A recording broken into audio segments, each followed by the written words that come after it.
Hello there and welcome to Racehorse Movies, the show where two film fans take a racing sheet from last week, pick a random horse name for each other, and from that name pitch a movie. In the pitch, to flesh out our movie ideas, we may include such things as stars, directors, composers, best boys, and stable boys. Maybe not that last one. Hoping none of our ideas have to be put behind a screen and shot. The sky's the limit, the horses are on the starting line, the jockeys are frothing. It's time for Racehorse Movies. Hello, and welcome to another episode of Racehorse Movies with myself, Graham Thomas, and my very wonderful, very beautiful, very lovely friend, Mr. Luke Searle. Hello there, everyone. I hope you're all splendid. Hello, Graham. How you doing, man? I'm good. I think we've got a pretty good episode lined up for us. It's a special one, this one, because we've done something a little bit different, and I'm quite excited about this twist to the format. I think we decided to do something a little bit different because it was the Grand National, and also because it's episode 6, so it's kind of the midway point, isn't it? Yeah, like a midway point. If we're going to do 12 episode seasons, which we think we might, it's kind of like the midway point, so it's a good idea to shake things up, see what falls out of the podcast tree. So how it's different is that we decided to do the same horse each, going head to head. So we have the same horse, but we've given each other a genre to play around in. So we're pitching films from certain set genres. The horse we chose was... That was called Mortal. Yes. And what genres are we going to be pitching from? Well, I gave you, I'm going to admit that first out the gate, I gave you the gangster genre, I believe, wasn't it? You did. And I gave you superhero. Originally, I gave you comic book, but we thought that it might be a bit too broad. Yes, indeed. So I went for superhero. Absolutely, you did. So before we dive into all the horses... how have you been, man? What's been going on? I've been very well, man. I've been digging into a fair bit of live music recently, which has been really lovely, man, because that is something I've neglected of late. So went to see the Flaming Lips and Elliot Brood, two wildly different performances, and both absolutely fantastic in their own right. The Flaming Lips obviously was a giant psychedelic journey into lasers, big balls, and confetti, as one would expect, and it was quite something. And Elliot Brood, who are a band that you and I have seen before quite a few times, actually. Yes. Who are a fantastic Canadian three-piece, who I guess have fallen into sort of the bluegrass country. What was it? Doom country? Have they been to death country, like death folk or something? Yeah, death folk, I think, like whatever that means. Know. I have no idea. But they're very stompy, hand clappy. Holler along, banjos. Really good. Always in a tiny venue. They're great. Like, I love any artist who whoops midway through a song because they're just so excited to be singing the song, and there's lots of that, and you want to whoop along with them. They're absolutely incredible to see live. It's been fantastic. Also, to go alongside our Love in Jukebox playlist that should be up on our Spotify account, we're also going to chuck out an Elliot Brood sort of best of, in our humble opinion, for you guys to listen to, so you can get a bit of a taste of what we've been up to in your ears, as well as us shoving things into your mind cinema as well. So yeah, it's been a lot of listening to live music, and that does me the world of good. So yeah, I've been very well, man. What the devil have you been up to? Enough about me and my listening habits. Movie-wise, I went and did my annual screening at the Prince Charles Cinema of Magnolia. My beautiful. Favourite movie. Absolutely beautiful. 35mm. I try to see it every year. They usually screen it every year, and every time it comes along, I go along because it's such a masterpiece of cinema. I love every element of it. Everyone's firing on all their cylinders: the writing, the directing, the performances, the music, the cinematography, the editing. It's just bravura, front to back. It's just bravura performances, all marshalled by Paul Thomas Anderson's crazy, mad mind. And it's one of those beautiful films. No spoilers if you haven't seen it, but there's lots of moments in that movie where the director or the storyteller, whomever's making this piece of art, they go one way, and you can either go along with them and have the time of your life, or you're just going to check out and you think, this is terrible. What the hell is going on? Which is valid. It's a valid point. Sometimes that things swing one way and it just doesn't work. But some of the choices in this film are so bold and so outrageous that you just go along with it and you have the ride of your life. I absolutely adore that movie. And for very, very personal reasons as well. It has a deep sentimental bond with me. All right. Well, that's what we've been doing. That's what we've been watching. That's what we've been listening to. So I think that covers that. And I reckon it's probably about time to get pitching. Mortal versus Mortal. Superhero versus gangster, head on, movie double bill, same time, same place, showdown. Let's do it.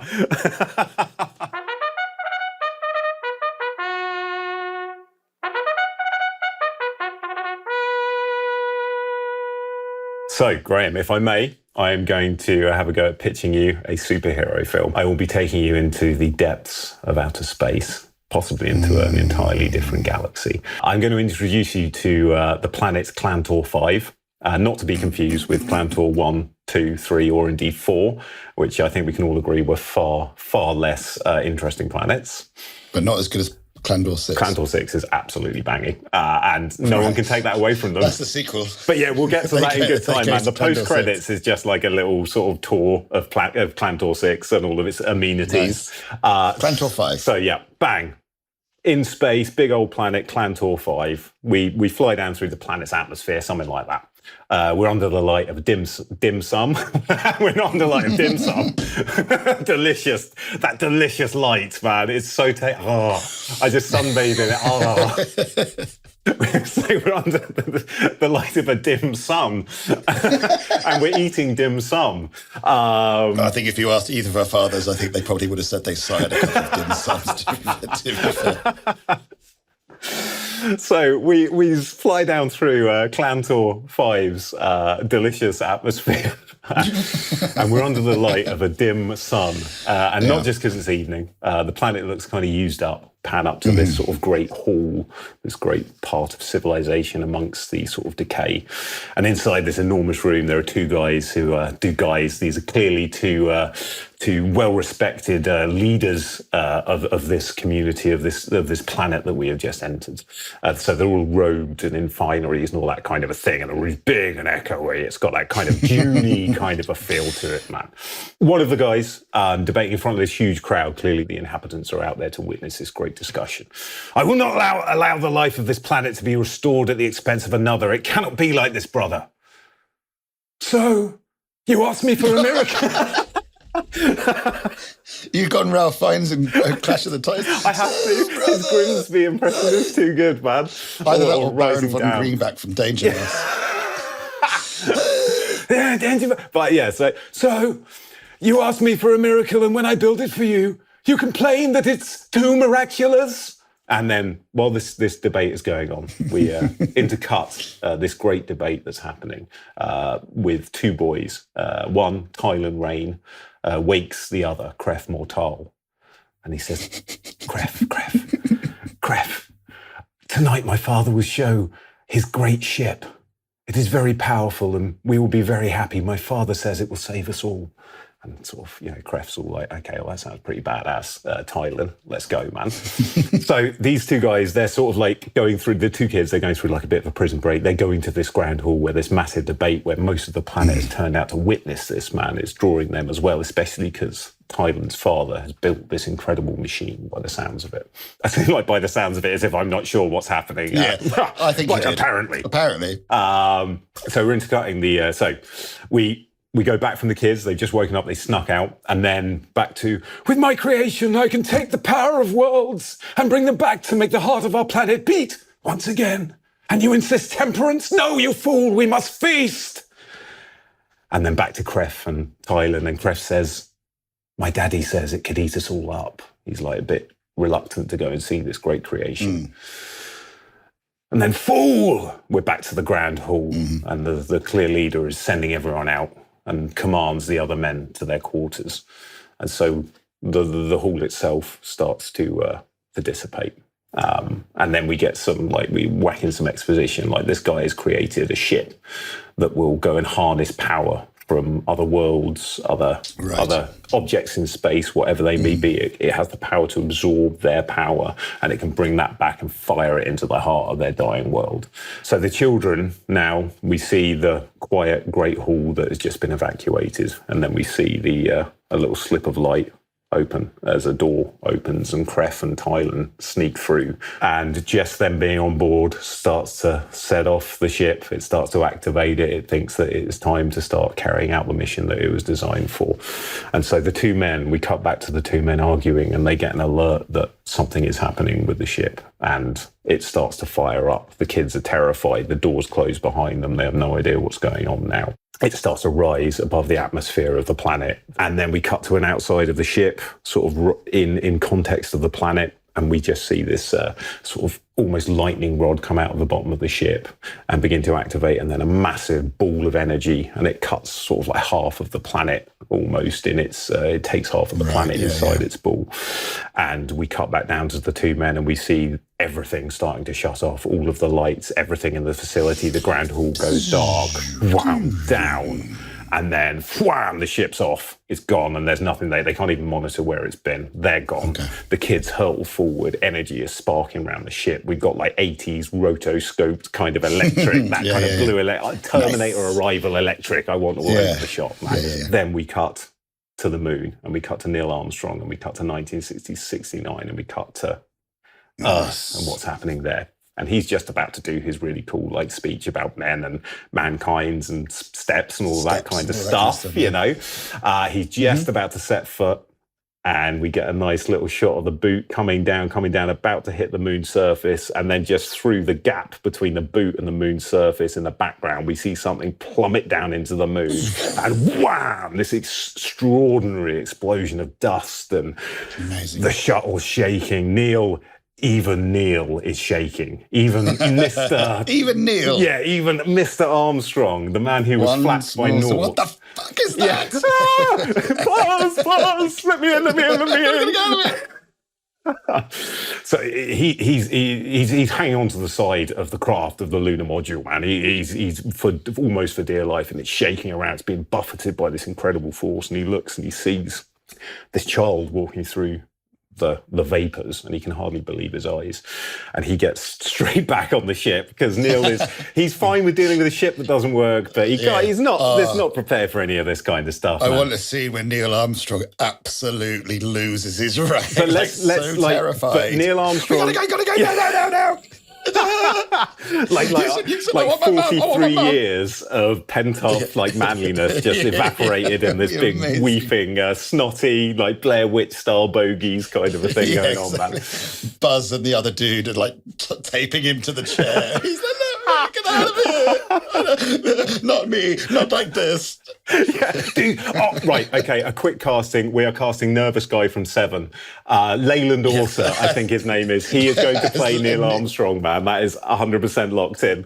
And so, but he's having this because he gets in the module. They're like, we got to get out of here. We got to lift off immediately. Like Houston, all bets are off. Something is happening here. But the kid sort of walks up and it grabs onto the outside of the shuttle. Amazing. And you've just got Neil Armstrong face to face with the kid, and they go, and he's losing, completely weeping, bogey still. The kid's implacable. The kid doesn't look like it knows what is going on, man. And it's just holding off on they to go. the ship. Yeah, and the kid remains there and holds on for the entire journey back home, despite any kind of re-entry, despite anything like that. General Dukes from the United States military, and he sees this kid just straight out of the bat as a gift from God. So immediately the kid is taken in. Obviously the military are just running tests, exams, all of that kind of stuff. He can't be easily examined. Needles don't get through, x-rays don't get through. We see a succession of machines they hook him up to being shorted out, needles going off the scale. Dukes is like, well, how do we extract his power then? How do we use it? If he's not there's no communication, we can't communicate with the kid, how do we use it? So they get Courtney Corners in, who's like the leading Pentagon child psychologist or something like that, man. And she is the first to go in without a hazmat suit. She's the first to go in and just sit and exist with the kid and start to try and connect with the kid. And she starts to make some headway. She's very good and she's very tender and she's very kind. Yes. And can I make a suggestion? Absolutely. To bring in a bit of humanity, maybe is it Courtney Connors? Courtney Corners. Courtney Corners. Maybe she's like a high school teacher. But she's got a doctorate and a PhD, and she wrote some kind of thesis that was like got her kicked out of Stanford or something like that about how to communicate with alien life or something like that. She was ridiculed, but they realized actually we might need her. So you would get by bringing her in, you'd get a contrast to the military because everyone around him is military. So someone from the real world, I guess. Yeah. Like Americana, high school teacher, gets whisked away. She's doing the class at school, like teaching them elementary maths or something. And then the kids all look out the window, and by the school bus, they see a load of like military trucks. Generals all march up and they frog march Courtney out. And she's got obviously brains and knowledge and access and intelligence that was oft ridiculed. Like it was too advanced or... She comes in, she starts to get some headway with the kid. She's like, look, to get him doing anything more than whimpering in a corner and frying anyone who enters, I'm going to have to take him away from you mean little boys and your horrible toys for good. So we start to see him being moulded into a less feral, less afraid boy. Courtney works with him to try and harness and understand the powers that are flying out at him at random when they're first speaking. So we get some nice montages and things like that of the child starting to be a child, most importantly, and just seeing him interact with happiness with Courtney and things like that. And then we also start to see some of his powers coming through, like the ability to focus the energy that is within him that has been imparted because of the technology of the ship he arrived in the moon at, to start to see him using some of that. And then he is launched to America as Kid Boom. That is a name. Everyone knows this happened. This was being televised when he arrived with that boom. So they're like, right, well, we're Kid owning Boom. this, man. I can imagine the branding being like, is it the boy from Fallout? Oh, yes, with the Tintin Quiff, that kind almost. With the Tintin Quiff, that kind of artwork. Yes, man. Yes, absolutely. Or they might get Hanna-Barbera Studios to make a cartoon. Yeah. For the soft launch of Kid Boom, who's hey there, arrived folks, what can I do to help you today? That kind of... Hey, golly. Miss. And he is all like, he's American apple pie kind of a thing. And lovely. He's been introduced now. We know there's that tension between Courtney and the General. But we start to get to see Kid Boom doing some Kid Boom stuff out and about in the world, like a big old set piece at Yellowstone or something like that. There's a big eruption and he goes and just saves loads of like happy campers from, and he's and he's oh, and don't forget folks, watch out for bears. Now we're going to jump cut to a fully grown older Kid Boom. So he's got that same Fallout style logo on his chest. It's a bit more stretched because he's got a little bit bigger. Now we're going to get to see Kid Boom do some of his older Kid Boom sort of heroic stuff. And he's going to get called, planes are going to start dropping out of the sky. There's some kind of interference from the sun or something like that, kind of like solar flares, something really bad that is absolutely screwing with the electromagnetic sort of field of the Earth, and planes are in trouble. So we get this really kinetic, big action set piece where Kid Boom is racing to try and save as many or all of these planes as he can. Man, he's zipping around everywhere. And he is taken back to Courtney and the team. So they go back for a debrief, and like the team are like, well, I don't know, it's something coming from the moon. So bang, right, back to the moon. So they get up there and they go to the source of this interference, and that is, of course, where the ship crashed. And they find Tylen Rain there, who has survived in the remnants of the ship that they crashed in. He has turned it into this sprawling sort of construction of salvaged space wreckage, old satellites, and he's just been there, and we sort of see certain monitors are clicking to life. There's radio signals playing in all kinds of languages coming from all different countries. It's just this force of information that Tylen's managed to sort of tune into with his strange construction of this sort of base that he's managed to make on the moon for the last like 30 years or however long it's been. He's clearly absolutely out of his mind, by the way, because all he's had is all of this context-free information that he's been absorbing. How does he get the debris? Maybe he's got some kind of similar but different power to Kid Boom. Like he can drag out of the sky, like force pull. Yeah. But not like planets or nothing too powerful. It's just like satellites that come within range. Well, that's it. And it was, at first, that was exactly it. So when it was just relying on his powers, that's what he could use to sort of bring things in and start to build like his home of sorts. Sounds like a villain. He's a villain. He's a big old, like, mechy, nasty looking villain. And he turns as they... Welcome, brother.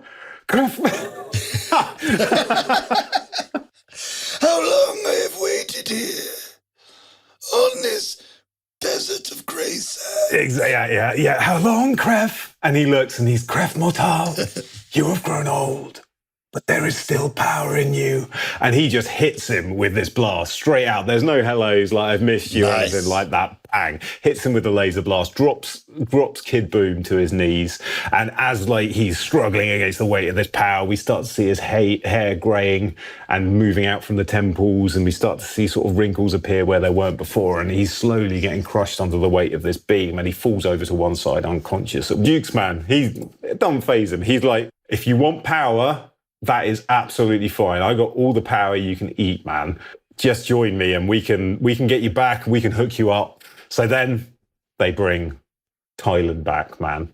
He's immediately rebranded as Papa Quip because of all of it. Papa Quip, because he cannot stop unleashing sort of the snippets from all of the radio broadcasts he's been absorbing on the moon. Kind of gotcha. Thing, nice. Okay. So the one-liner king, we start to see him doing good and start to be used in wars and things like that. And he's running around like beans means Heinz, and then zapping an entire platoon of people or whatever it is, man. Yes. Like sort of, that'd be amazing, like Dr. Manhattan, but only like with this. random, or like he'll just be like sort of it'll be sort of parts of news reportage that he's heard while he's been up there that he's just calmly saying as he annihilates like this, these thousands of people kind of a thing at once. So we now need to like get Kid Boom back to life or get him invigorated somehow and take out Daddy Quip, man. Now I was thinking because the general has obviously Dukes, he has mentioned plugging Kid Boom into the grid. They've got some kind of way of taking the power from these people and using it to power other things. So like they can take power. So we need to find a way of like getting Kid Boom and Papa Quip into the arena where this technology can be used against Papa Quip to entirely sap all of his power and leave him mortal, man. Because that's where we are at the moment, man. So this is you need it's the final fight kind of a thing, using like and a way of like sapping his energy, and preferably if we can have Cref Mortal sacrifice himself, completely sacrifice his powers for good, which will be heartbreaking for him because he genuinely loves to help people out. But if we can find a way of doing that, man, that would be preferable. Oh, I've had an idea.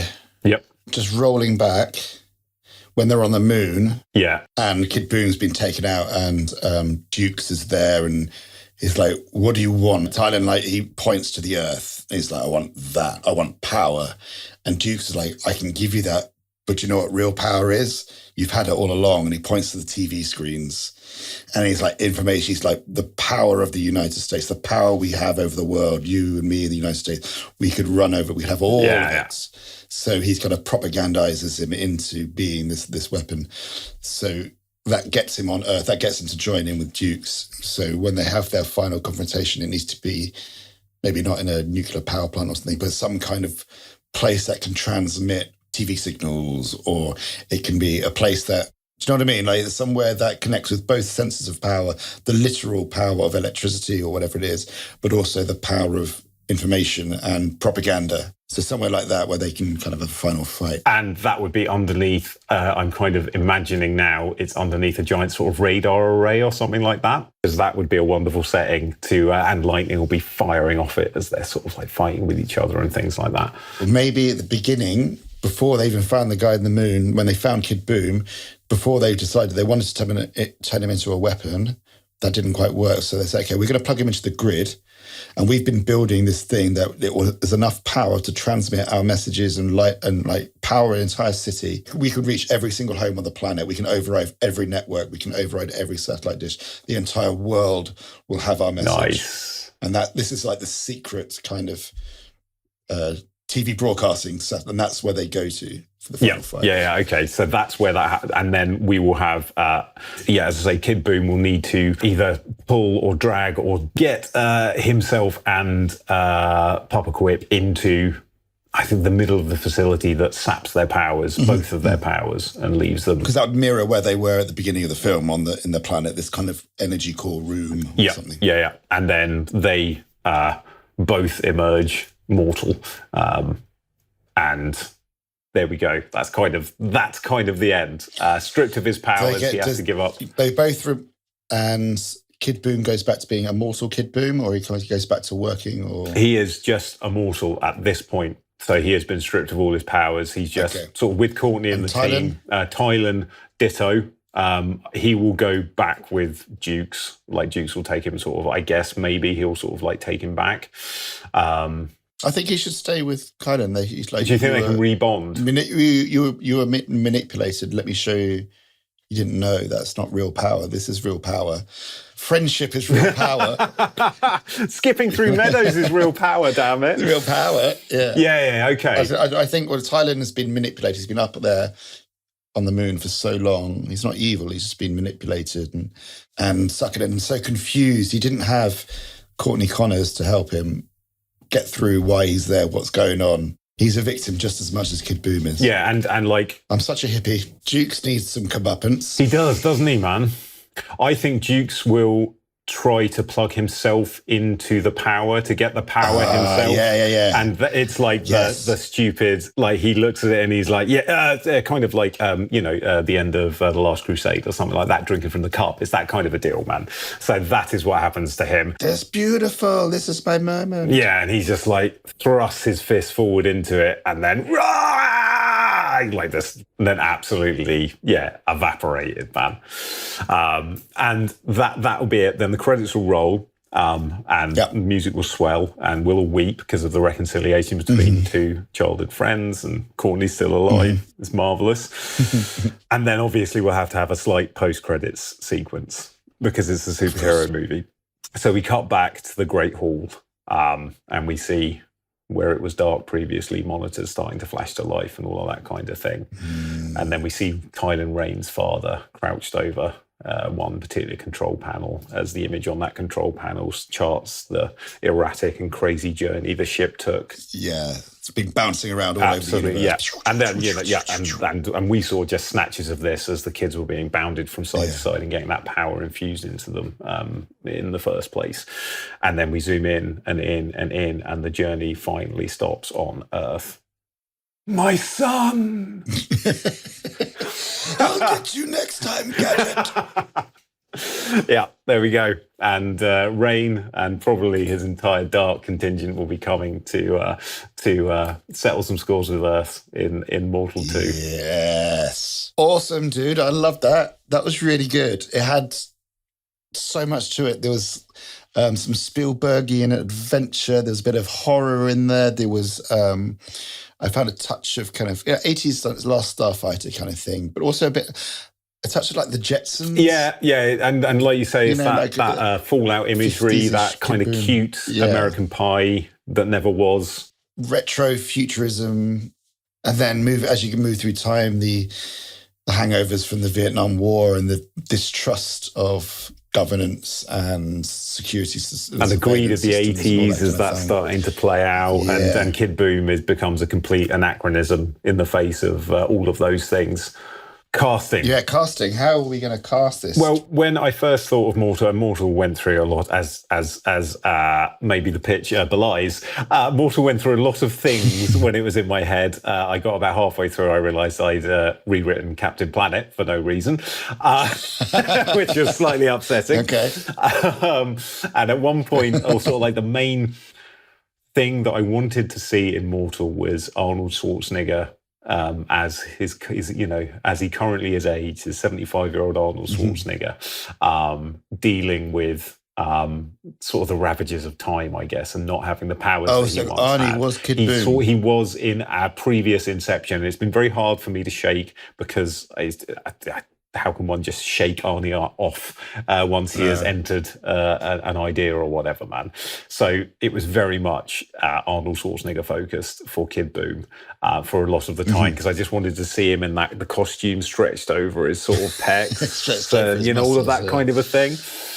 But yeah, so I was tempted by Arnie, but then I don't feel that fits, if I'm honest. So then I was like, well, maybe Greg Kinnear, because he can do a really good hangdog, and he's got he's got massive amounts of like innocence. He can portray massive amounts of innocence, as well as all the many other things that he's very good at doing. What about Vince Vaughn? Oh, okay, man.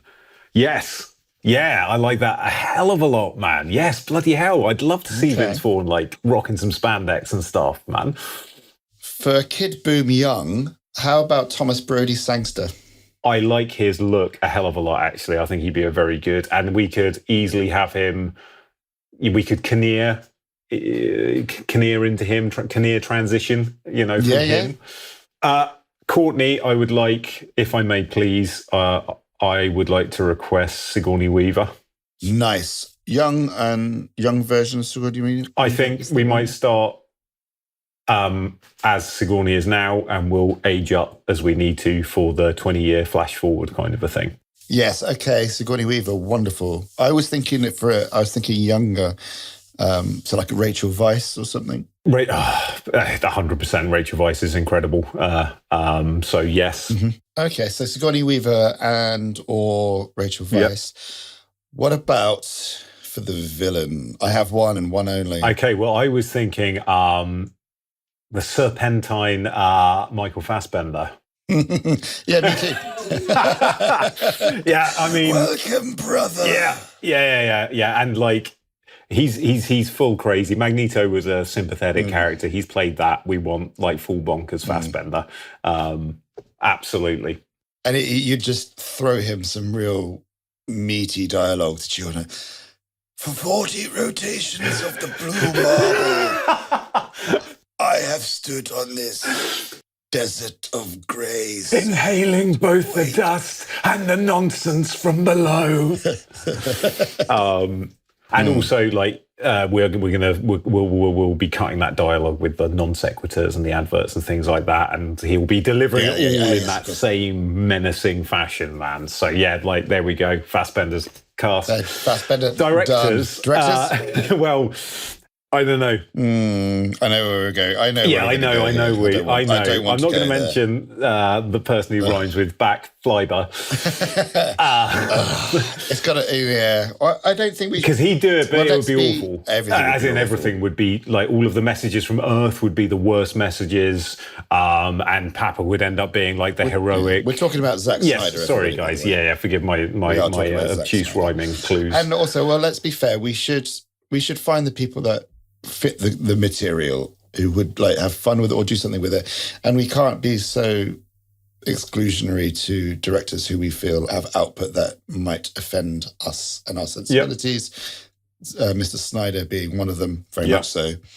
But I could see him working in this field. It's got a lot of his hallmarks. It's got pop the pop culture. Yeah, absolutely. It's got the strange alien design planets. You probably get Russell Crowe back to shout and that was the only reason that any of this started on Fantor 5 was me thinking of Russell Crowe on top of a mountain screaming for like his bulldog dragon that swooped underneath him and he jumped on and flew to where he was going, man. That's one of the best things I've ever seen. Amazing, honestly, that was the strongest open for such a bad movie, man. I was so primed for like, give me all of this weirdness, please, Mr. Snyder. Oh, I tell you what, John Watts might be a good call. He did the Spider-Man trilogy, Tom Holland's Spider-Man trilogy. He's got, well, in that case, he'd be able to handle the lightness and the like empathy and stuff like that really nicely, man. Yeah. Yeah, and obviously the big set pieces. Yeah, I like John Watts a lot because I think I might have whinged about Marvel's output, but they've been way more successful than loads of other stuff that I watched of late, man. So, and we might be able to get Kevin Bacon for Dukes from Cop Car. Oh, of course he did. Of course, Blimmin' Heck, man. That is a really good film. Flippin' Heck, man. I sort of completely forgot that existed. Yeah, okay. And I also quite like Kevin Bacon as, Dukes. That works as too, Dukes. Man. All right, we'll take John Watts. That sounds perfect. Right. Amazing. All right. Thank you. Thank you for listening, everyone, and you, Graham. Well done. I loved it. I really liked it. That was really cool. I saw that in the Mind Cinema and I had a Yeah, we have to do a bit of working on the fly there. I apologise, man. I was No, I like it when we do that. No, exactly. That's what this is. That's what this is. In fact, what the hell am I apologising for God's sake? And I'm glad that we both like it because we're about to do a ton more of it. Bring it on, man. I want to hear, if I may. I'm being very demanding. Suddenly, I've got above my station. Apologies, but nonetheless, I'm going to demand that I hear your pitch for Mortal in the genre that is gangster film, if you wouldn't mind, Graham. In the gangster film genre, I would be delighted to. Strap yourself in. It's going to be a bumpy ride. So we start in the 90s in LA. Nighttime. Helicopter shot over the hills of LA to reveal the city and all the glittering lights below. As the titles are rolling, we have this helicopter shot over through LA down into South Central, I guess. And it comes up to a small nightclub. Line of people outside waiting to get in, cars pulling up, not necessarily like limos or anything like that, but nice enough cars, people coming in, getting in through the VIP line. We get to the backstage area where we meet Mortal Mackie and his backstage crew. And there's his girlfriend and manager, Tess, his best friend, Tyrone, and his brother, Axe. And they're in the green room and it's an album launch party for Mortal. It's his debut album. And at this club where they're going to launch it, it's like a big event. He's an upcoming rapper, like the great hope of the neighborhood. And in the club, rap battles are going on stage. People are having a good time. People are drinking. It's fun.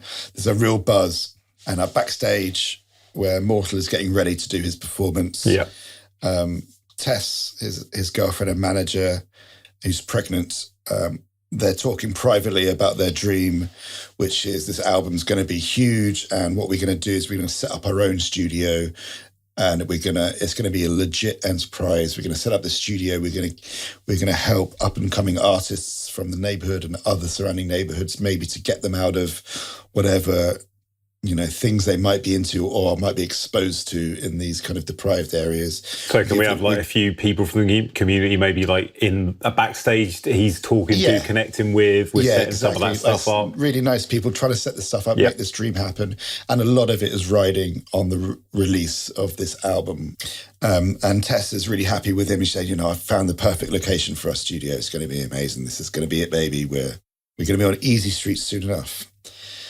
And then by the door of the green room, there's a nefarious dude who's clearly like a gangster called Fitz and his crew. And they're trying to get into the green room to do a meet and greet because, they're movers and shakers in the neighborhood. They want to be seen next to this, get their photograph taken next to this guy for a bit of kind of brand, their own personal brand, So they're trying to get in, and Mortal is, he's cordial, but he doesn't really like being photographed with them. He doesn't want to be associated with them. He just wants to be legit, and it doesn't look good with the other people who were there, the council workers who were there, who were trying to kind of talk to him about his legit business.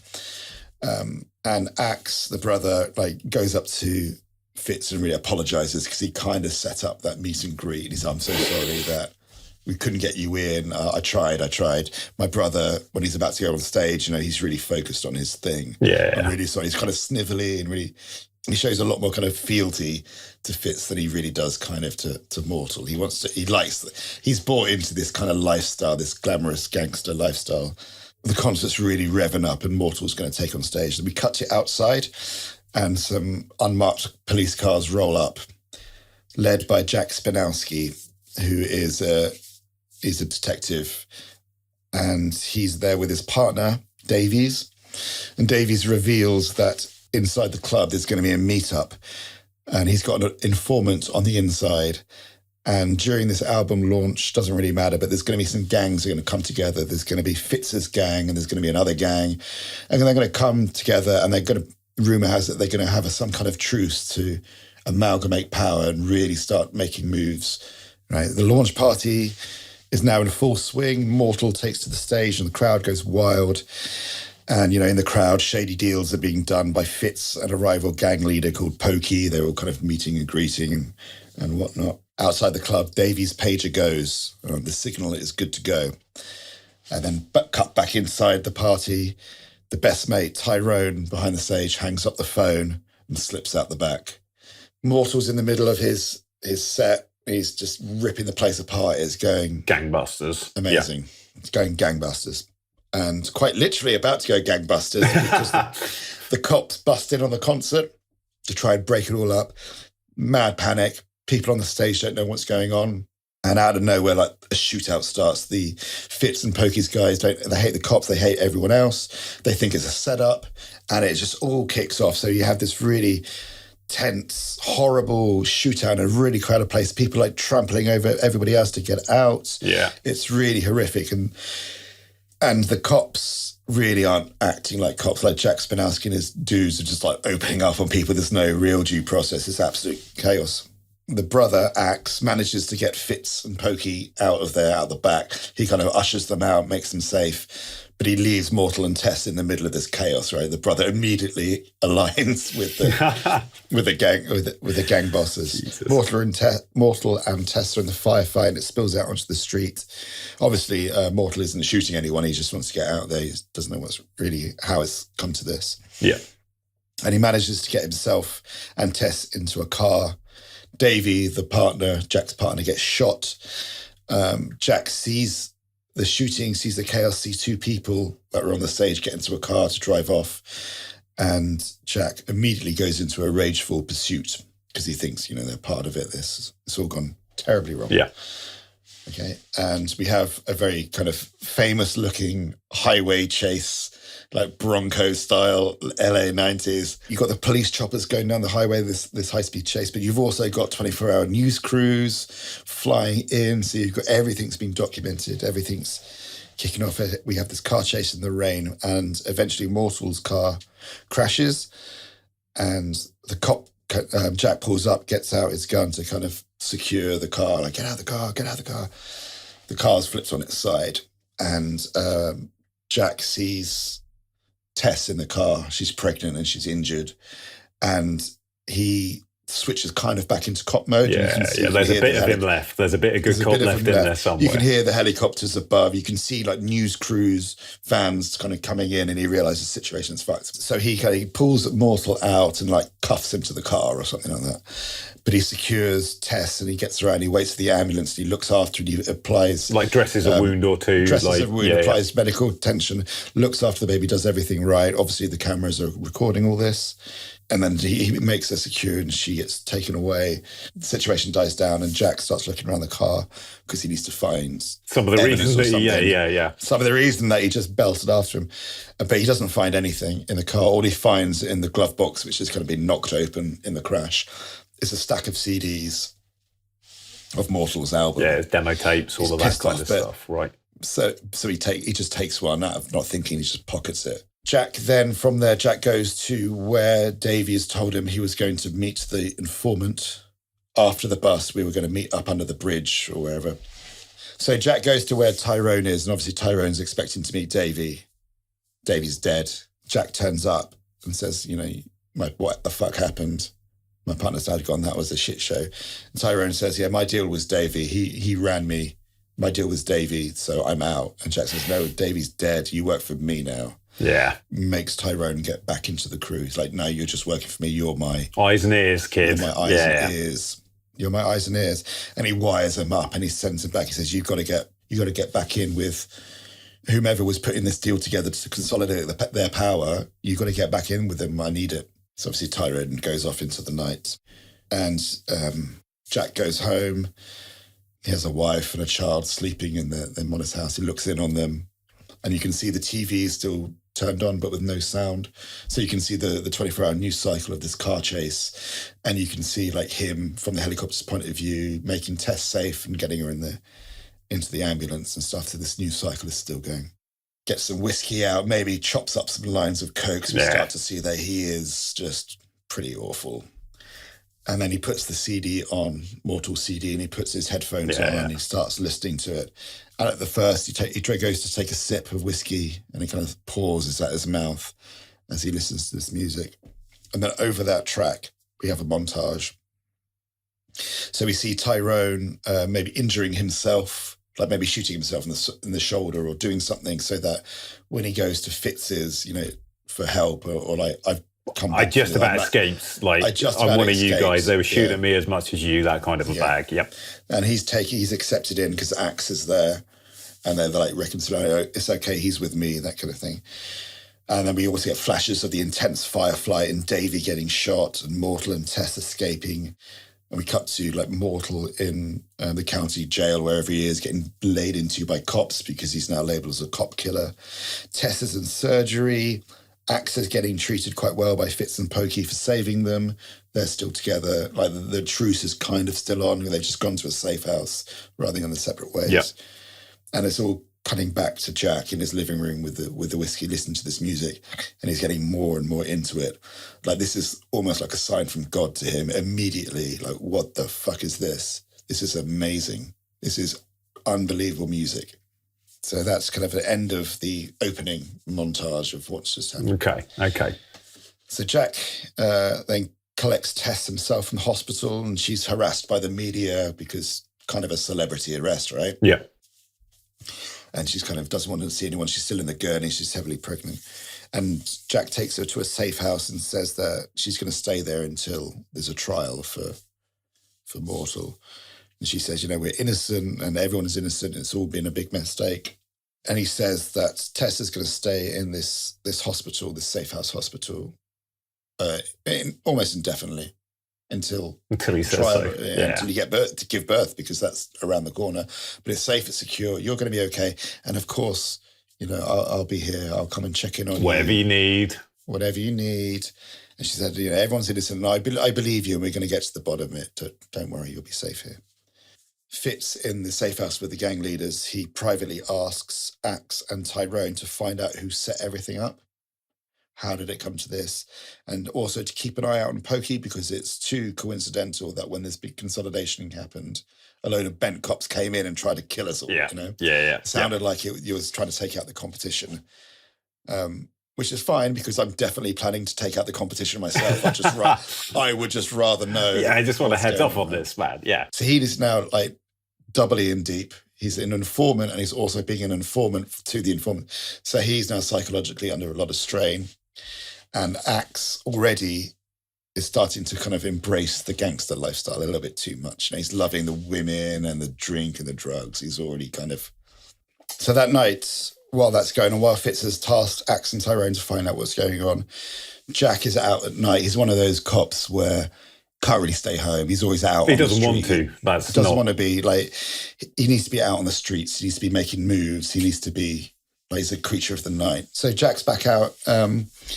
at night in his car, and he's drinking quite heavily, but he's still listening to the CD on repeat. He's just hooked. He does a bump and he restarts the CD, takes more cocaine. And we pan across from the car to reveal that he's at a suburban house with police tape over it. And then he goes out the car and he goes to the boot, or the trunk, I should say. And from the trunk, he gets a bag and he sneaks into the house. He kind of cuts the tape, sneaks under the tape and jimmies the lock and gets into the house. And inside the house, he stashes the bag. And obviously for the audience at home, no one would ever do this in real life. He unzips the bag to show the contents. That's one last look. It's a lot of money. He loves money. And it's filled with uncut coke and guns and stuff that he's probably like either stashed from busts gone by, like this kind of thing. Yeah, exactly. Or it's from evidence. It's his little setup bag, man. He's got loads of stuff. Like he carries a gun in his ankle. He's got a setup bag or a couple just in case. So he stashes the setup bag in this suburban house and he leaves. And then we cut to the county jail, maybe next day or 2 days later. Mm-hmm. Doesn't really matter. And Mortal is in jail, obviously, and he has a visitor, and it's Jack. Jack's kind of got the upper hand, and he assures Mortal that Tess is okay. Oh no, he'll make an emphatic point of mentioning Tess as much as he can and how okay she is. Exactly. Tess is all right. Do you remember she really loves those donuts that we get on the corner? That kind of thing. Yeah. I've been taking to them. Yeah, absolutely. Yep. So he's like really kind of riling him, and Mortal's like, "Stay away from my family. You put me here." And Jack said, "I'm a cop. I'm trying to get to the bottom of it. I'm trying to help everybody out." I'm the good guy here. I'm the good guy. I'm here to help Tess you. Is, yeah. Tess is help you being and well Tess. looked after, Yeah. and you're going to be a father soon, and I'm going to be there to make sure that everything's going to be okay for you. And I got you. And can I just ask you something? The music, and then Jack kind of switches into like super fan territory. Like he just starts asking me. Mortal's expecting him to ask about the drug bust or what happened. His at connections and Pokey and whatever, yeah. And Jack just kind of switches the conversation to ask about the music, his influences, his recording style, how it came about. And Mortal's like, what the fuck is going on? Can you? But Jack keeps pressing him. I want to know about this art of yours.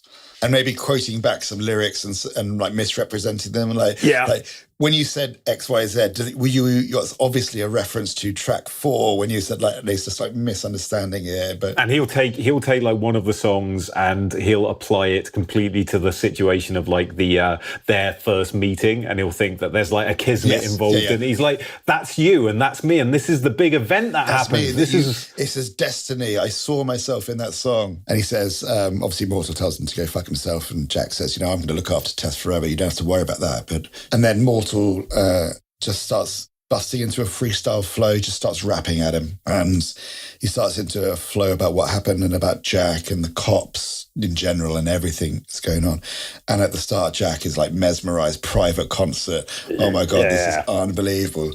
But we see kind of a shift in his eyes as Mortal's lyrics get really, really personal, really true, really amazing flow, really getting... Because like he's like Mortal spotted some coke around the nostril. He's picking up on all of these little ticks and bloodshot eyes and everything, man. He can strip Jack down to the bone. He knows exactly how to do it in a really clever and funny way. And he gets right into it.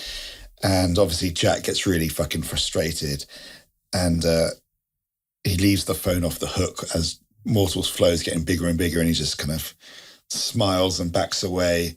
Maybe, like, I don't know, shows a picture of Tess. Yeah, it's like, I'll take good care of her. It's that last sting, man. Remind him where the power lies for now. Yeah. Yeah, so Jack leaves and that kind of handoff mid-flow for Mortal, which kind of switches him a little bit, and he gets really rageful and starts banging on the glass because Jack does have the upper hand in this case. So then we cut to Davy's funeral, the partner who was killed in the shootouts. The TV are there because obviously it's still an ongoing news stories. And Jack is interviewed before the funeral. He's interviewed by news crews. Yeah. And he comes across as like being really vulnerable but nice and a family man. Like, I was just doing my duty. I'm a father myself, and when I saw this woman, I just had to protect her because we need to protect the children of the future. All this kind of. I want to see him like I want to really up the repugnancy of Jack. So when this happens, it's like almost a completely different actor doing it almost. Yeah, absolutely. So he's a really nice, vulnerable family man. Yeah, he's welling up and like he goes to like dab his eyes and his arm around his wife and his hand on his little kid's head or something like that. Yeah. And obviously that makes a huge news splash. Like Hero Cop is now Hero Cop. So yeah, it becomes a huge, big news splash, And after the funeral, Jack goes to the car and of course he listens to the CD. But during the funeral, and while he's listening to the CD in the car, maybe taking a bump of cocaine off his keys or something like that. Yeah. This is cross-cut with a raid on that suburban house. His frame bag was dropped.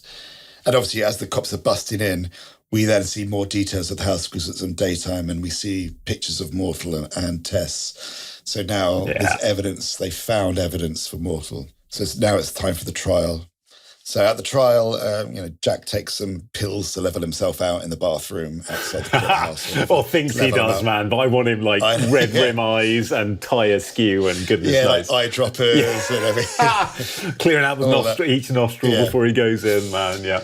So he's leveled out. Jack and his crew testify, and Mortal is now set down for a 10-year stretch. Yeah, Jack is honoured. So we're going to get an end of an axe montage as soon as that gavel comes down. 10 years take him away, and the orange jumpsuit is let out. We'll get an end of axe montage, maybe with a song from Mortal's. Yeah. Which will like cross a little bit of time. This montage, just to speed things up a bit. So you'll see Jack being honoured in his navies, Tess giving birth, Tyrone framing Pokey's crew. So we'd have maybe a huge gangland fight and a shootout where Fitz now seizes control of everything. And Tyrone has wormed his way out, and he now becomes the right-hand man of Fitz.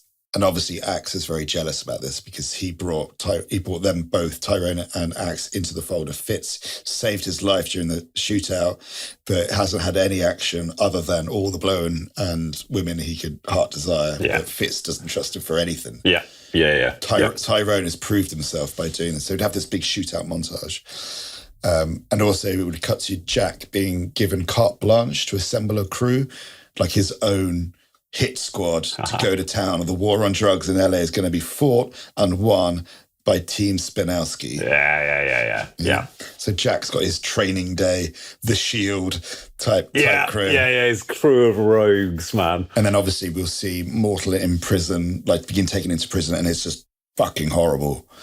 I put the first few days, he like sees people getting murdered and beaten up, and he's just got no one. It's a really alone and afraid, a really terrifying time for him. And you didn't intercut the end of Axe montage of that happening with Jack and his crew, his training day crew, now going out and having the time of their lives. They're doing their own busts, their own raids, checking in like 10% of the evidence. You know, they're having coke-fueled sex parties. I want money counting machines, flipping money counting loads of money as they're sat around it, that kind of a thing, man. Yeah, they're having their time of their life. Like Jack now has become almost like a licensed gangster. So that's end of Act 1. Quite a lot's happened. We've packed in a lot, man. Okay, all right. Into Act 2. So we're going to maybe jump forward a little bit of time. That's fine. That's prison movies. This happens. So now it's going to be a bit more prison focused now. We're going to switch our focus from Jack a bit. So Mortal's in prison, and obviously it's a really, really dangerous place, but his reputation as an artist has provided some sort of protection. And he's made a friend, like a wise guy called Opie, and they bond. I imagine Opie to be kind of a sweaty wet vest wearing, like really scrawny dude, strung out, sweaty, kind of knows everybody. Everybody tolerates him. Do you know what I mean? He doesn't really harm anyone. He's annoying to everybody, but not enough for him to make any enemies, really. Yeah, and he's a fixer. He can get things in. Opie loves his music, and they do have a genuine bond, and it's not a creepy bond like he has with Jack, like that kind of fan artist. Is actually a nice guy. He just really likes his music. And Opie smuggles in just for free, not for cigarettes or anything like that, just for music. He smuggles in a little mini tape recorder for Mortal. And Mortal starts making little mixtapes, and they start getting smuggled out. And Mortal's still trying to make his music, still trying to kind of get his artistry out there. And the brother Axe has been visiting Mortal.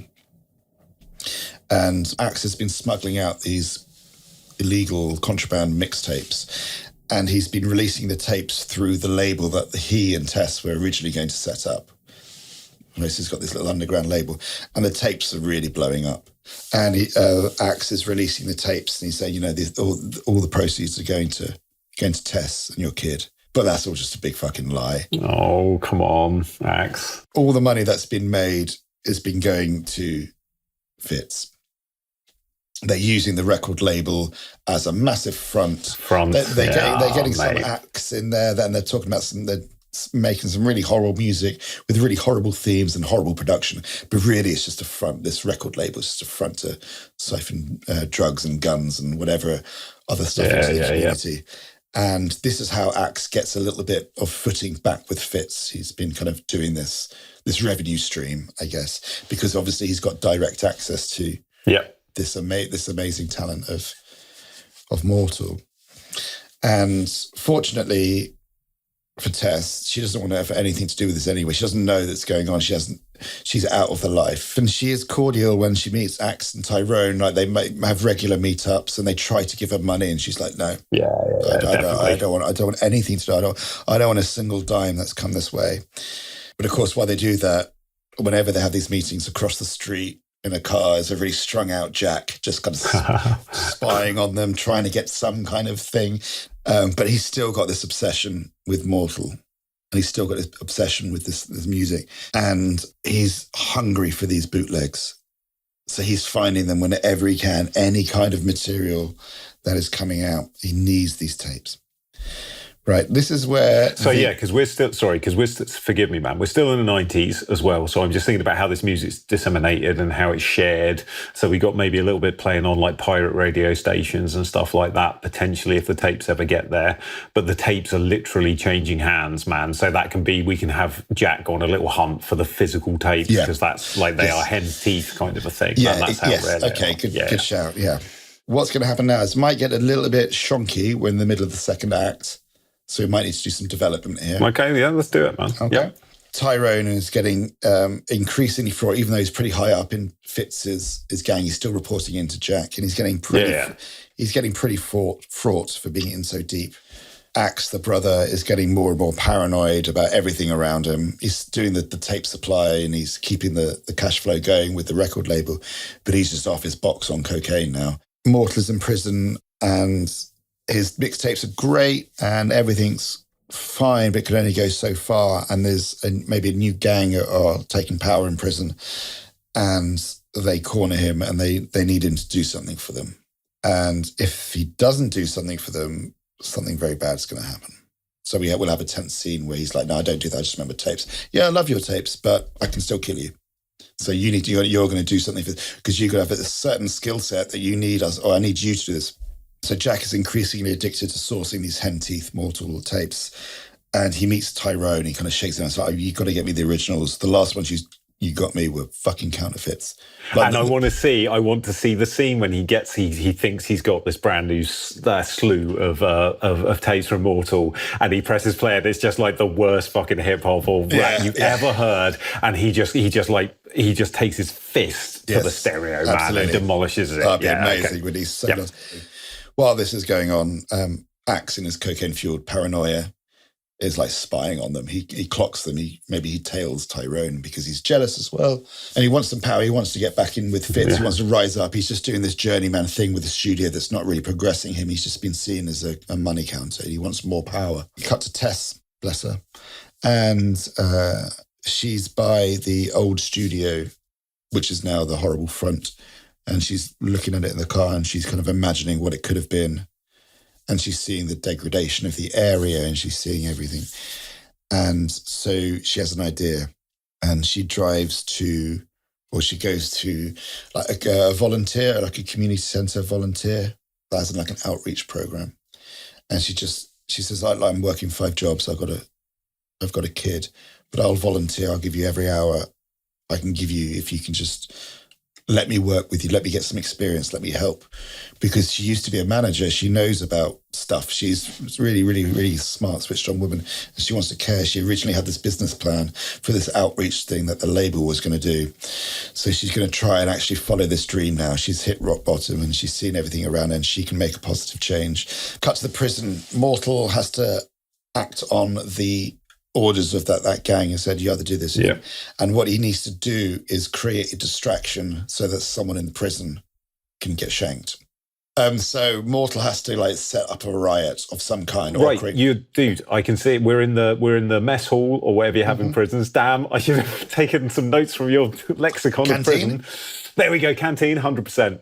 Metal trays, all that kind of jazz, man. Mortal out of nowhere gets on top of the table, starts hitting some of the best raps, some of the best songs he has ever done, and he just starts flowing, man. And he forgets that there's even going to be a shivving. It's that good. And this is like really into it. And he starts with like doing a roast to people. Yeah, dude. So he's up on a table. And everyone's getting up. Even the guards are getting into it. You know? And this is like the first glimpse that we as an audience get, other than the audio recordings that Jack's obsessed with, of him performing live, because we've been denied that ever since the raid, man. So let's let him shine. He has a glimpse back of what it used to be like. Yeah. But then at the height of that, unfortunately, bang. Someone gets shanked. The riot breaks out. The police come in. The guards come in and break it all up. And the person who was supposed to be killed was killed. Yeah. And of course, the person who was killed was OP. Oh, come on, man. So Mortal is kind of broken at this point. This is like his lowest. That's his only connect to like any kind of humanity, man. While he's down there, cut to Jack going full shield with his team, trying to like get the tapes. They're really going over the line. They're so off their bollocks on drugs, and which has obviously started to pique the interest of internal affairs. So then Jack doesn't get the tapes that he wanted. And I want to see like scenes of them breaking in and like piles of cocaine, and he's just like moving out of the way to find tapes and stuff like that. While his crew are like cleaning up and being like, "Boss, we need the coke, man. Like that's what we're here for." Yeah. So maybe I think Jack might do something way over the line now. So he might give up Tyrone, like set Tyrone up to be like, you are no good to me. The tapes are in the wind. I don't even think the tapes fucking exist anymore. You are done to me. I'll find them on my own way or whatever. So Jack gives up Tyrone, and maybe he like gives them up to Axe or something. He arranges something so that Tyrone, the right-hand man, gets taken out by Axe. Fitz orders the death, and it's very, very horrible. A proper kind of, it's a real horrible thing. And obviously Jack has been way over the line before, but this is a real kind of straight up murder. Oh yeah, he's sending someone to his death. Yeah, there's no other kind of ulterior motive. I need the evidence, or I need this for this to happen. You just didn't give him my tapes. And we have seen him get more and more single-minded about this, to the point he's ignoring evidence that like would make him and his corrupt team money and stuff, man. So like Jack has gone right as we're witnessing the burning or the torture or the final seconds, minutes of Tyrone. Can we intercut that with Jack cut loose from his moorings almost, topless in his room with one of Mace's songs turned up doing like a horribly weird dance or something, man. Yeah. I want him completely shot to rapping along with it, but like just like and trying with it and like getting so into the music and lost as we are cutting to the horrible torture that he's caused, man. And we just see he's doing the rapping, but he's got like a really angry expression on his face. He's dribbling and spitting, and he's getting it wrong, and it's like it's all running into each other, and he misses up the words. But he's stopping halfway through to take a line and down some whiskey. Rewind, play again. You've got to listen rewind, to this. Maybe play there's again. a really bored sex worker there or something like that. Oh, definitely sat in the corner smoking. Yeah, like the TV's on, everything, but he's just so into this. And this horrible, grubby motel room is absolutely disgusting. And he's got like these horrible fake gold chains on. He's trying to dress under appropriate, and it's just horrible. That'd be amazing. So that's happening while Tyrone is being horribly murdered. Oh, maybe we'll have like a levity scene. Maybe Tess is working. Like best hand after someone getting burned to death. Yeah, let's brighten it up a bit, man. Cut to some laughter. Like Tess is still working. It's really hard, and she's tired. She's still working jobs, but she's in this community centre and she's helping people. She's working. She's finding a sense of herself again. She's giving advice. She's seeing the results of it.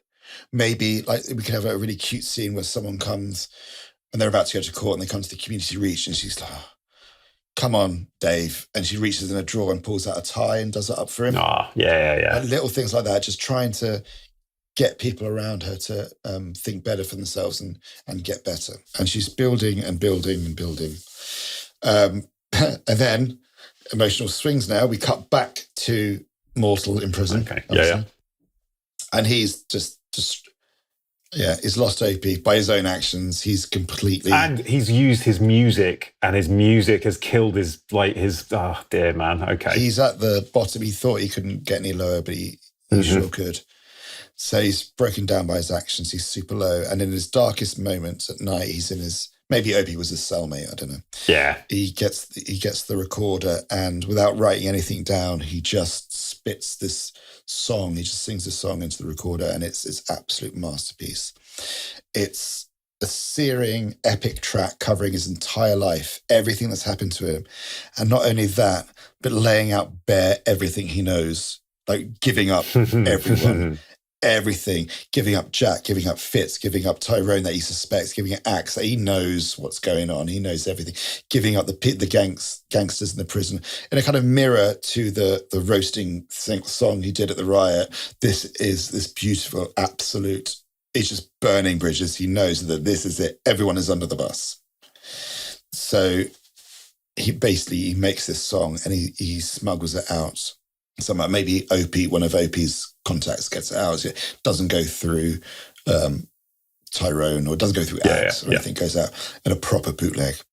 And he gets out into the wild. The tape gets leaked. And what that does, it spreads like wildfire, obviously, because it's an incredible song, but it's so inflammatory and so revealing and revelatory that Mortal knows this is going to happen.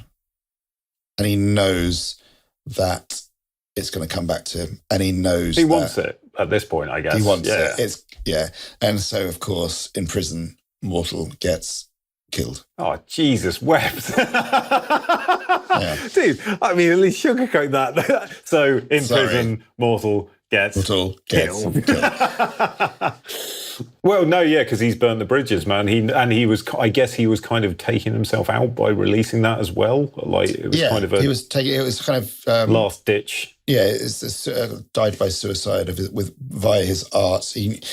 What happened with using his music to get someone else like Opie killed, and maybe he feels the cowardice he felt by taking that option.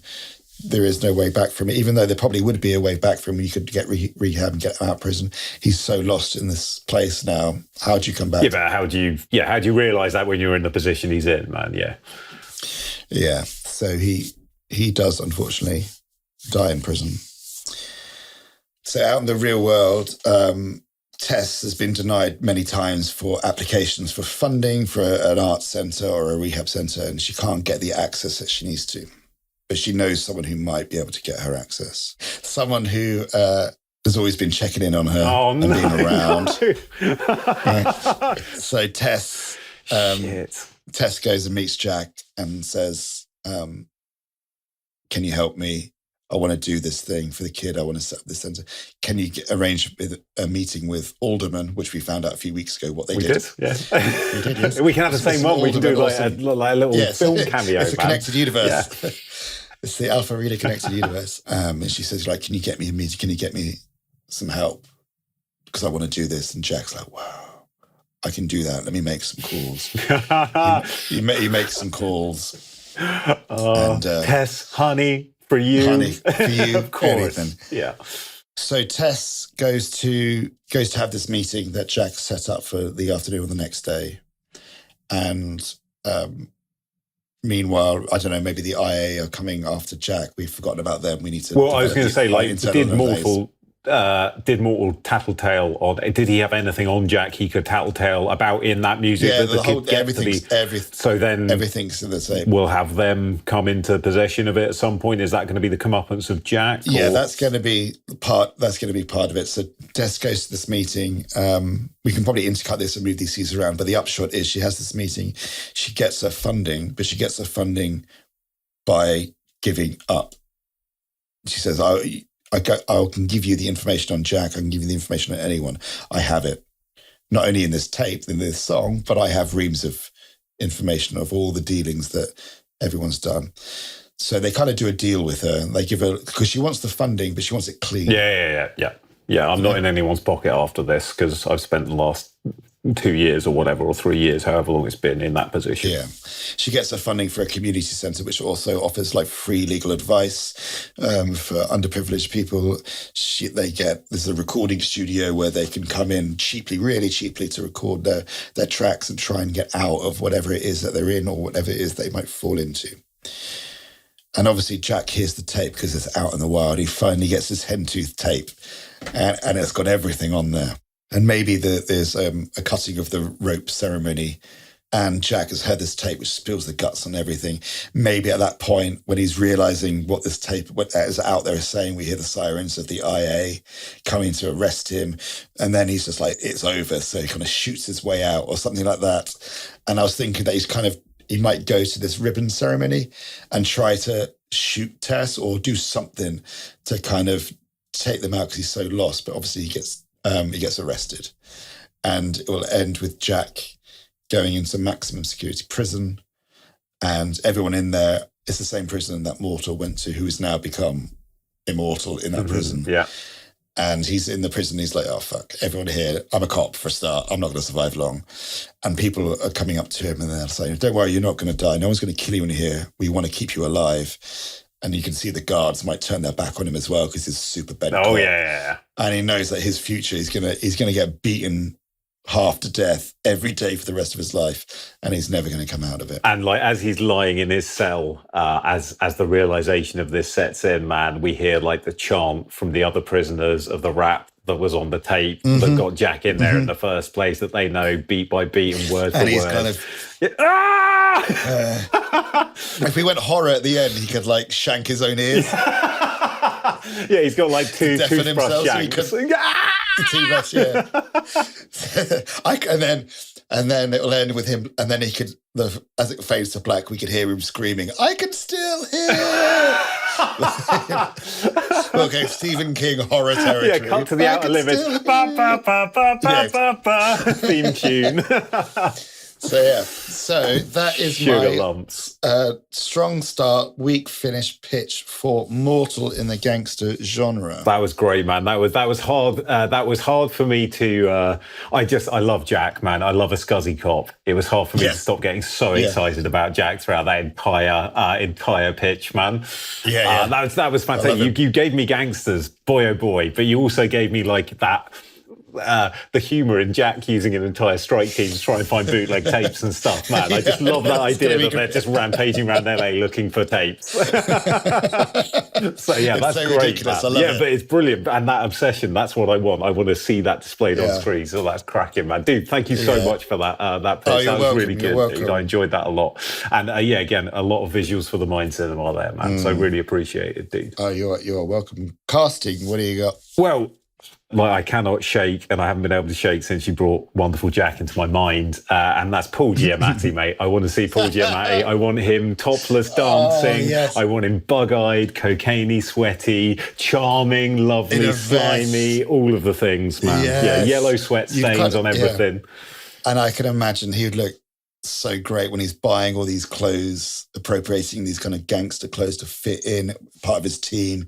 Oh, it'd be hilarious. Yeah. Paul Giamatti is a great shout. That's all I've got. I think that's everything so far, man. I had an idea when I was writing it. I had an idea originally for Jack that it was inspired more, the cop, like right out there, way out west, strung out, operating on their own. And a lot of the inspiration was Nicole Kidman in Destroyer. Yes. Yeah. So I was thinking it might be interesting if Jack was played by a female actor. I was thinking Elizabeth Debicki would be quite good. Someone who's, I can imagine, she's quite young. I can imagine that maybe she's quite, we could retrofit it so that Jack's maybe quite a good cop at the start, not quite the monster we first meet. Monster. Yeah. With all due respect to Mr. Giamatti, when one looks at Mr. Giamatti, one could guess he might be an unhinged policeman or something. It would be nice to see maybe a steadier decline or a more measured decline from someone who was slightly less expected. My dream role, though, other than the two I've mentioned, I would really like it to go to Kerry Russell. Okay, yeah. If we were going to go down female actor for Jack, I think Kerry Russell would be absolutely perfect. She's got all the range in the world. She's tough as boots, so I can imagine her doing the raids and all the action scenes that it requires. I can imagine her being incredibly strung out. I can imagine her being really manic and she'd be quite scary. Genuinely, I can absolutely see that. She's quite scary in some scenes of The Americans, which is the TV show that she's from, and many things she's from. She's got some quite scary, hairy moments, but she's also really steely. No, dude, steely is exactly it. Yeah, flipping oath, yeah. That's if I was going to go for a female actor. Male actor, I mean, it's difficult to get past Paul Giamatti now, isn't it? What about young Mortal? Do you have any ideas for Mortal?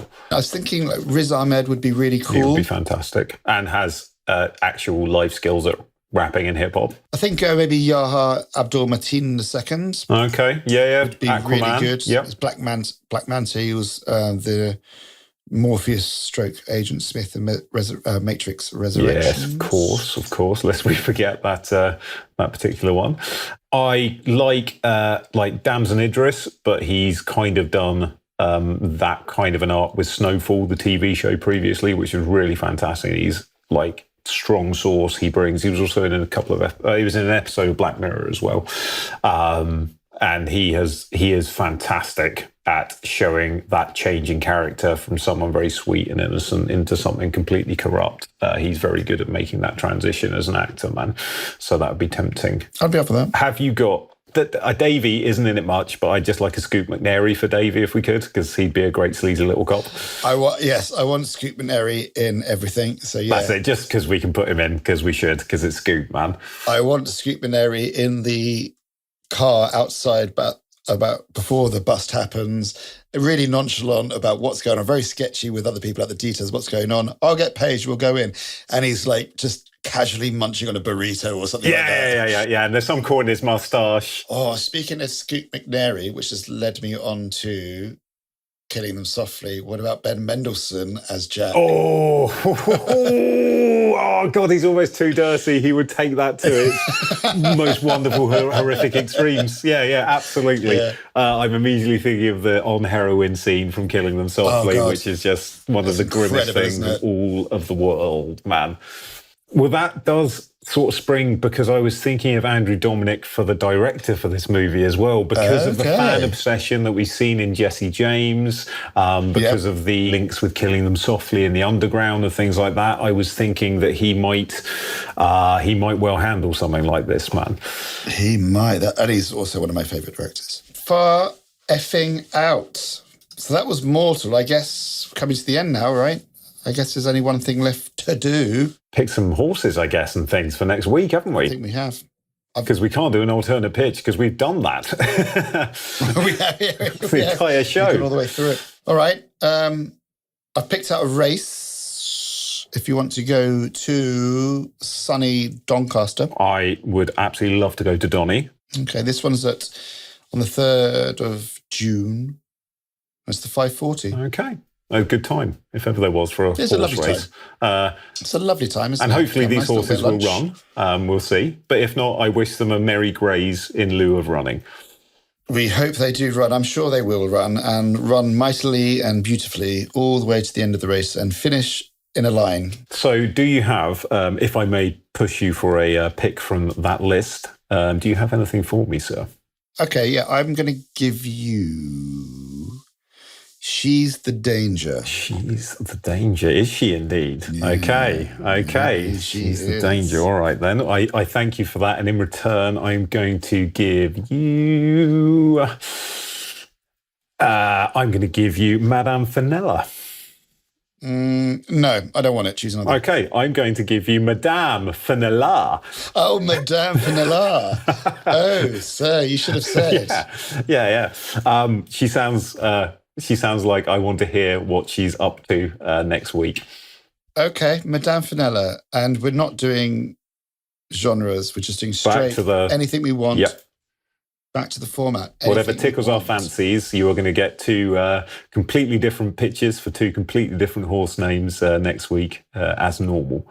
And we look very forward to chatting to you guys there and projecting a couple of things onto your mind cinemas, hopefully. Yes, we do. It's been wonderful. Thank you so much. I really appreciate it. Thank you very much, and thank everyone for listening. I hope you enjoyed it, guys. Hit us up in some comments or whatnot, and let us know what you think of everything. Put some ideas in.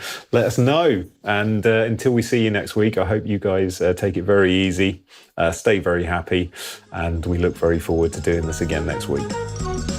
Well, there we have it. Another episode of Racehorse Movies is over. We both hope you had as much fun listening as we did coming up with these films and recording our pitches. If you enjoyed this, please share it around with your friends and loved ones. And if it wasn't your thing, I don't know, maybe share it with someone you miffed with. Who knows? If it's not for them either, maybe you two can build some bridges over that connection. But if you did like picking up what we put down and you fancy checking out some more content from us, then head over to TheNeverPress.com to take a gander at our novels, poetry and other bits and bobs. Anyway, that's about enough from us. Hope to have you back next time for some friendly chat and barely thought through pitches at Racehorse Movies. Ta-ta!